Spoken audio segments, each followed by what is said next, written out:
In today's video, we're going to discuss having a set, rigid nutritional plan following the exact set macros and calories every single day and explain exactly why this is not going to set you up for long-term success.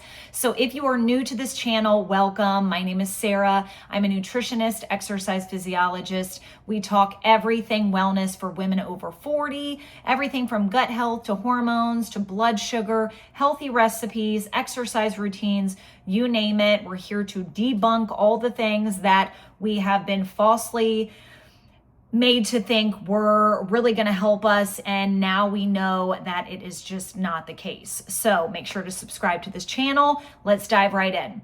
Number one, when you follow a set, rigid plan, which many people do, if you've ever had a nutrition coach that was a macro coach, a calorie counting coach, the number one thing is follow this every single day and then come back to me when you've plateaued, or come back to me month 3, month 4, whatever the timeline is, instead of teaching you right from the very beginning how to adjust everything according to how you're living, what the exercise intensity is, what the exercise level is, where your stress load is, what your sleep quality is. Are you walking the dog every single day? Are you gardening today? Are you stressed out at work?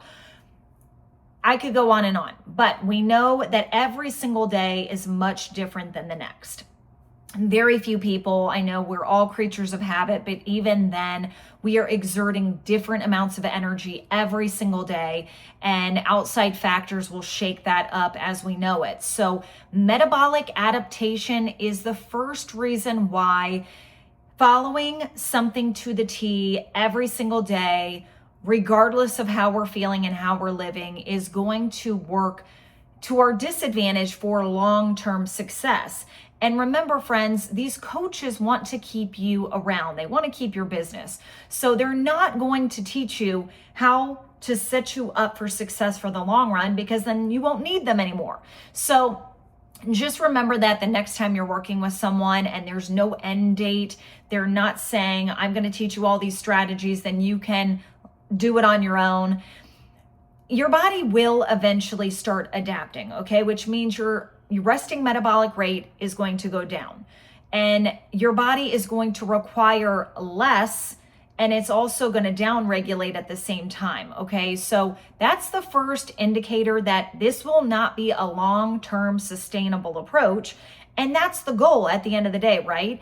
Everyone says, well, losing the weight is not the hard part, it's keeping it off. But it's because we're not taking the right strategies right from the very beginning. I know it might take a little longer to get there, but once you get there and you understand all these principles of doing it in the right way, you're going to be able to maintain it versus getting to your goal as fast as possible, but then you're not going to be able to maintain it. So the second reason that we don't want to follow this is simply because it is monotonous. It is not something that is fun. It is something that most people are eventually not going to want to do. You're not going to want to sit there and count everything to the T, having a calculator with you, MyFitnessPal, whatever tracker you use. It's going to become a very frustrating way of life. And not to mention, your kiddos are seeing what you're doing, and maybe even your grandkiddos are seeing what you're doing. Are you thinking that this is setting them up for a healthy relationship with food when they see everything mommy or grandma is doing is living by documentation? In my opinion, the answer is absolutely no. And so you can just kind of sit there and let that marinate for a little while. Number 3 is insulin sensitivity. When we eat the exact same way day in and day out, our body becomes used to the type of carbohydrates we're putting in our body, just the types of meals in general. And if you are a creature of habit and you're eating those same meals on repeat, then your body is not going to be able to be as sensitive to the foods when you're throwing new foods into the mix, okay? So I think it's very important to get diversity in your nutrition, not just from the standpoint of insulin sensitivity, but it's also great for your gut microbiome to be really incorporating a lot of different colors, a lot of different textures, a lot of different foods, both animal-based, plant-based, a ton of plants, some animal, high quality animal. I used to omit them altogether, but I really do think the sweet spot is a good 85% plants, 15% animal, high quality protein is going to be the way to go. Okay.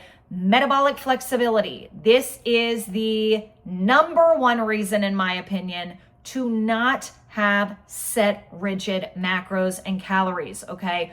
Because if you look in the research, our body burns carbohydrates for fuel during high intensity exercise. So if you are following a keto biotic, a keto, low carb, whatever you want to call it, approach, and every single day you are eating low carb, eventually it's not going to work as well as it does initially.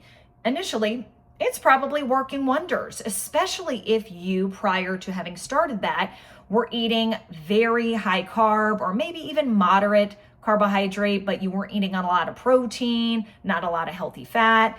Remember, friends, it's all relative. So initially, if you make that big change over to focusing on hitting your protein, getting in good healthy fats, maybe not even healthy fats, but getting in more fat and much less carbs, very little carbs, your blood sugar is going to be corrected. That is a benefit.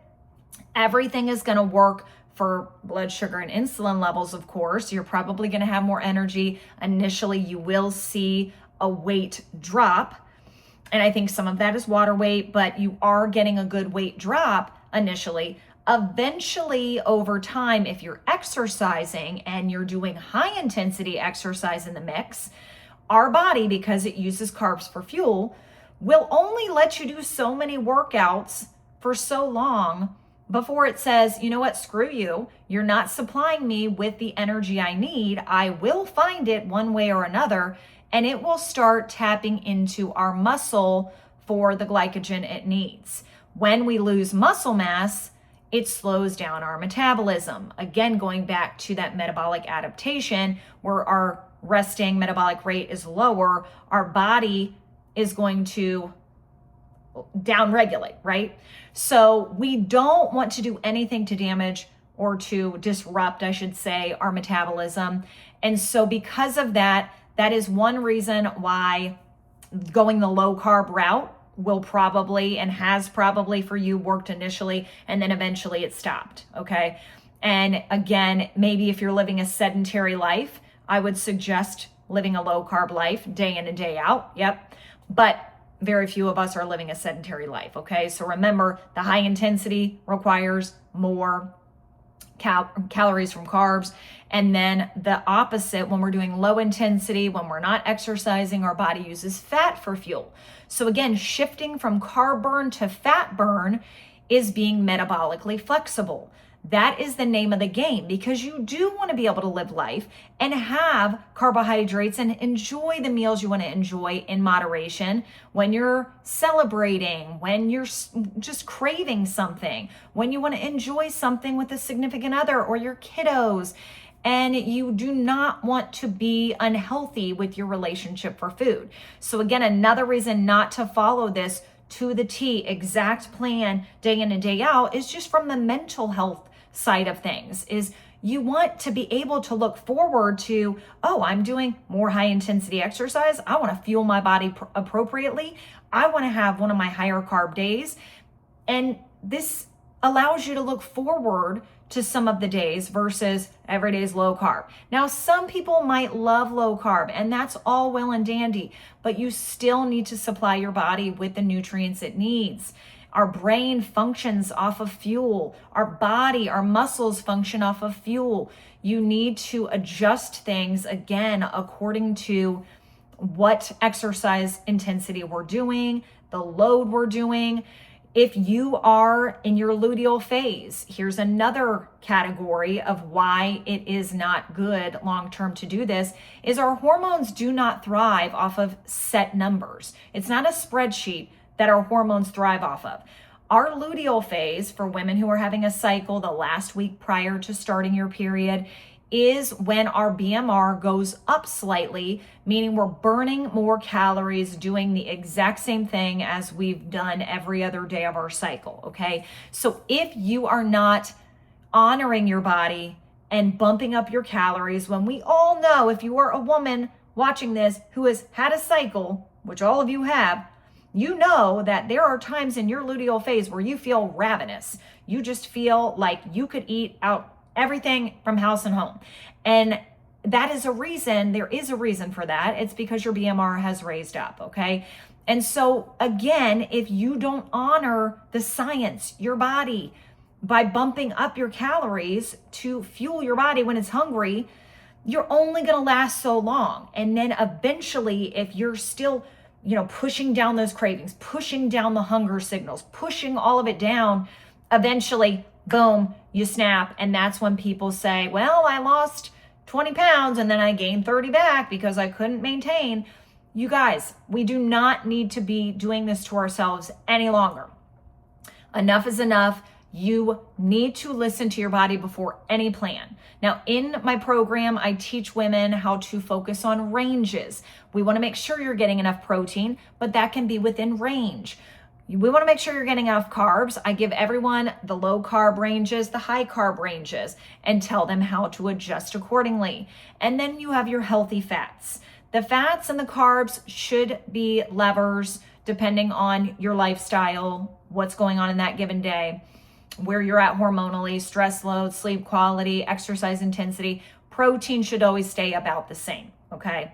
But at the end of the day, your body's signals should be listened to, should be honored, and stop fighting your body.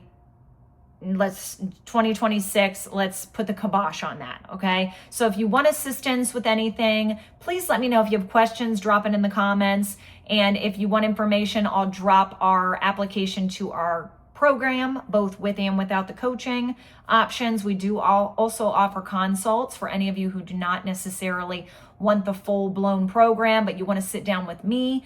You want me to review everything that you're doing, from foods to fasting to supplements, all of the things, and I can give you a full outline, debrief, basically optimizing everything you're doing, okay?